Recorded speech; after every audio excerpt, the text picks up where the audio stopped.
আসসালামু আলাইকুম আদাব। দেশ এবং দেশের বাইরে আশা করি আপনারা সবাই ভালো আছেন। বড়লেখা উপজেলার ঐতিহ্যবাহী দাসের বাজার বৃহস্পতিবার এবং রবিবারে বাজার হয়। এই বাজারে যে অনেক জিনিসগুলো আছে আজকে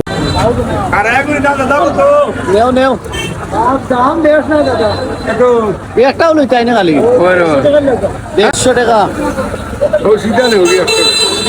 আর আপনারা বর্ষার সময় কুচা দিয়া যে মাছ শিকার করা হয়, কুচাগুলো পাওয়া যায়, কলই আছে যেগুলা দিয়ে। এরপরে আপনার কৃষি ক্ষেত্র লাগি ছাতা আছে, এরপরে আপনার টুরকি আছে। এইখানেও দেখরা অনেক জাতর জিনিসগুলো আছে যেগুলো আসলে আমরা নিত্য প্রয়োজনীয়। এরপরে দড়ি আছে, কুলা, হাত ফাঁকা, এগুলো আসলে লোকেল জেলা আসেন এইখানোর, এগুলা সবে কাজ করিয়া এই ঐতিহ্যবাহী দাসের বাজার নিয়ে আসেন। আর আপনারা যারা আসলে অত অঞ্চলের আসেন, কুলাউড়া, মুলই বাজার, সিলেট থাকি আইন, এই বাজারও অনেক মানুষ অনেক দূর দূরান্ত থাকি আইয়া ক্রয় করেন।